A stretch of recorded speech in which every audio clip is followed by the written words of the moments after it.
Hello friends, நம்ம இன்னைக்கு இந்த வீடியோவில் ரொம்ப ஈஸியாக ரோஜா பூ மாலை எப்படி ரெடி பண்ணுறதுன்னு பார்க்கலாம். அதுக்காக நான் 1 கிலோ ரெட் கலர் ரோஸும் 100 கிராம் எல்லோ கலர் ரோஸும் எடுத்துருக்கிறேன். அடுத்து இடையில வைக்கிறதுக்காக துளசியோ மறிக்குழுந்தோ வேப்பிலையோ இல்லை பன்னீர் இலையோ உங்களுக்கு எந்த இலைகள் ஈஸியாக கிடைக்குதோ மாலை கோர்க்கிற இலை அந்த இலைகள் வாங்கிக்கோங்க.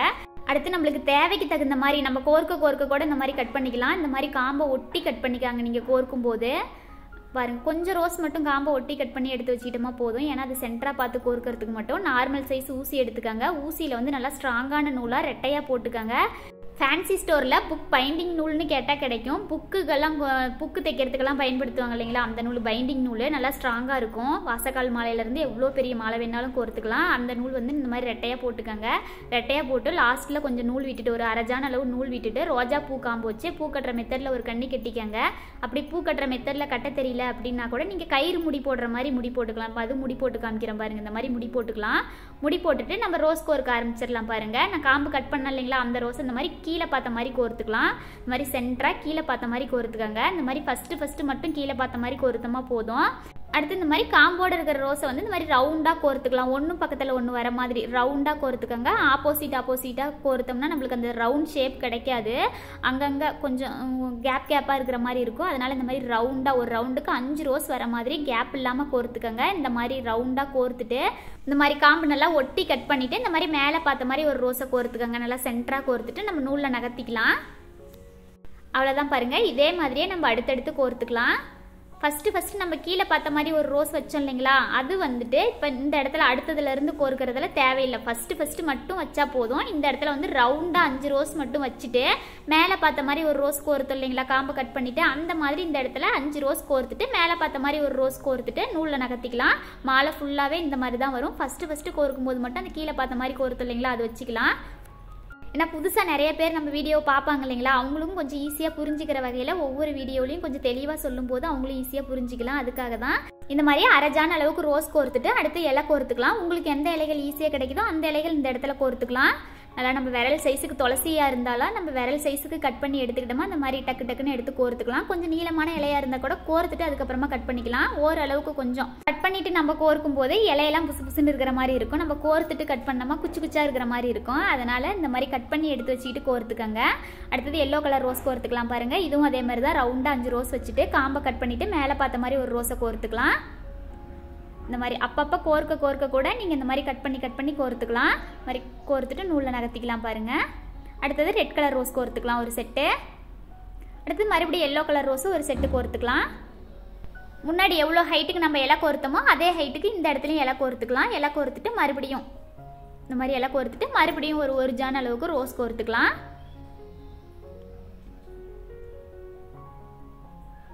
அவ்வளோதான். இந்த அளவுக்கு நம்ம ரோஸ் கோர்த்துட்டு நூல் வந்து கொஞ்சம் விட்டு கட் பண்ணிக்கோங்க. அப்போ தான் முடி போடும்போது ஈஸியாக இருக்கும். இந்த இடத்துல பாருங்கள் ஒரு ஜான் கோர்த்துருக்கிறேன். சென்டரில் அழகுக்காக எல்லோ ரோஸ் வச்சுருக்கிறோம். எல்லோ ரோஸும் இலையும் இது ஒரு அரைஜான் வரும். அடுத்து ரோஸ் ஒரு அரைஜான் கோர்த்துட்டோம். அவ்வளோதான். ரொம்ப அழகாக மாலையோட ஒரு பக்கம் ரெடி ஆகிடுச்சு. இதே மாதிரி இதே அளவுகளோட மாலையோட இன்னொரு சைடும் ரெடி பண்ணிக்கலாம் பாருங்கள். இன்னொரு சைடு ரெடி பண்ணிவிட்டு அடுத்து மாலையோட குஞ்சம் ரெடி பண்ணிக்கலாம். மாலையோட குஞ்சம் ரெடி பண்ணுறதுக்காக அதே ஊசியில் ரெட்டையாக நூல் போட்டுக்கோங்க. நூலை வந்துட்டு கொஞ்சம் கம்மியான அளவு நீளத்துக்கு போட்டுக்கோங்க. கம்மியான அளவு நீளத்துக்கு போட்டுட்டு இந்த மாதிரி ரோஸ் காம்பு வச்சு கடைசியாக இந்த மாதிரி நல்லா ஸ்ட்ராங்காக ஒரு பூ கட்டுற மெத்தடில் கட்ட தெரிஞ்சு அந்த மாதிரி ஒரு முடி போட்டுக்கோங்க. அப்படி இல்லைனா கயிறு கட்டுற மாதிரி நல்லா 2 முடி போட்டுக்கோங்க. ஏன்னா இந்த மாலையை பூ கட்ட தெரியாதவங்க கூட ரொம்ப ஈஸியாக ரெடி பண்ணலாம். எந்த இடத்துலையுமே பூ கட்டுற மெத்தடில் கட்ட தேவையில்லை. நம்ம ஃபுல்லாக முடி போட்டுட்டு கோர்க்கிறது மட்டும்தான். அந்த முடி போடுறது மட்டும் கயிறு முடி போடுற மாதிரி கூட போட்டுக்கலாம் பூ கட்ட தெரியலனா. அடுத்து இலைகள் கோர்த்துக்கலாம் பாருங்கள். இந்த மாதிரி கொஞ்சம் ஹைட்டுக்கு இலைகள் கோர்த்துட்டு இந்த மாதிரி நம்மளுக்கு எவ்வளோ ஹைட்டுக்கு இலை வேணுமோ அவ்வளோ ஹைட்டுக்கு கோர்த்துக்கலாம். நம்ம வந்து ஒரு சுத்து ரோஸ் வைக்கிறோம் இல்லைங்களா, ஒரு செட்டு ரோஸ் வைக்கிறோம் இல்லைங்களா, அந்த ஹைட்டுக்கு இருந்தால் கூட போதும். அடுத்து எல்லோ கலர் ரோஸ் கோர்த்துக்கலாம் பாருங்கள். குஞ்சத்துக்கு வந்து உங்களுக்கு தகுந்த மாதிரி கலர் வந்து மாற்றி கூட போட்டுக்கலாம். நான் வந்துட்டு மாலையோட சென்டரில் கொடுத்த மாதிரியே இந்த இடத்துலையும் கொடுத்துக்கிறேன். எல்லோ கலர் ரோஸ் கோர்த்துக்கலாம். ரவுண்டாக 5 ரோஸ் கோர்த்துட்டு மேலே பார்த்த மாதிரி ஒரு ரோஸு. அதே மாதிரி ரெட் ரோஸும் கோர்த்துக்கலாம். மறுபடியும் எல்லோ ரோஸ் கோர்த்துக்கலாம். மறுபடியும் இலையே கோர்த்துக்கலாம். அவ்வளோதான். இந்த மாதிரி கோர்த்துட்டு நூல் வந்து கொஞ்சம் விட்டு கட் பண்ணிக்கோங்க. இந்த மாதிரி விட்டு கட் பண்ணிக்கோங்க. அடுத்து நம்ம மாலையை முடி போட்டுக்கலாம் பாருங்கள். மாலையை முடி போடுறதுக்காக இந்த மாதிரி மாலையை வந்துட்டு நம்ம ஆப்போசிட்டாக வச்சு முடி போட்டுக்கலாம். அப்போ தான் முடி நல்லா நெருக்கமாக விழும். இந்த மாதிரி நல்லா இறுக்கமாக முடி போட்டுக்கோங்க.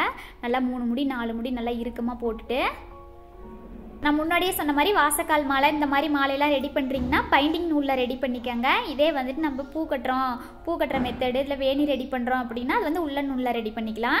அடுத்தது பாருங்கள், இந்த மாதிரி முடி போட்டுட்டு அந்த நூலை கட் பண்ணாமல் மாலையோட குஞ்சத்தையும் அதே நூலில் ஜாயின் பண்ணிக்கலாம். ஜாயின் பண்ணும்போது கொஞ்சம் சைடாக லெஃப்ட் சைடோ மாலையோட லெஃப்ட் சைடோ ரைட் சைடோ இந்த மாதிரி சைடாக பார்த்து முடி போட்டுக்கோங்க. அப்போ தான் முடியும் நல்லா ஸ்ட்ராங்காக இருக்கும், அந்த இடத்துல லூஸாக இருக்காது, நல்லா டைட்டாக இருக்கும்.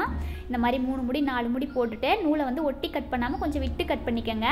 நம்ம நேராக வச்சுட்டு முடி போடுறத விட இந்த மாதிரி சாய்ச்சி வச்சு முடி போட்டோமா முடி நல்லா நெருக்கமாக விழுகும், அந்த இடத்துல கேப்பே இருக்காது, நல்லா டைட்டாக இருக்கும். அடுத்து மாலையோட கழுத்துக்கு நம்மளுக்கு நூல் விட்டு வேணாலும் முடி போட்டுக்கலாம், இல்லை நூலே தெரியாத அளவுக்கு ஒட்டி வேணாலும் முடி போட்டுக்கலாம். இந்த மாதிரி முடி போட்டுக்கலாம். அவ்வளோதான். ரொம்ப ரொம்ப ஈஸியாக ரொம்ப அழகாக வீட்டில் இருந்தே பூக்கட்ட தெரியாதவங்க கூட ரெடி பண்ணுற அளவுக்கு ரொம்ப அழகான மாலை ரெடி ஆயிடுச்சு. நம்ம இந்த மாதிரி ரெடி பண்ணி சாமி சிலைக்கெல்லாம் போடும்போது அவ்வளோ அழகாக இருக்கும். இந்த வீடியோ பிடிச்சிருந்தா மறக்காமல் நம்ம சேனலை சப்ஸ்கிரைப் பண்ணிக்கோங்க. அப்போ தான் நான் அடுத்தடுத்து வீடியோ போடும்போது உங்களுக்கு நோட்டிஃபிகேஷன் வரும். இந்த வீடியோ கடைசி வரைக்கும் ஸ்கிப் பண்ணாமல் பார்த்ததுக்கு தேங்க்யூ ஃப்ரெண்ட்ஸ்.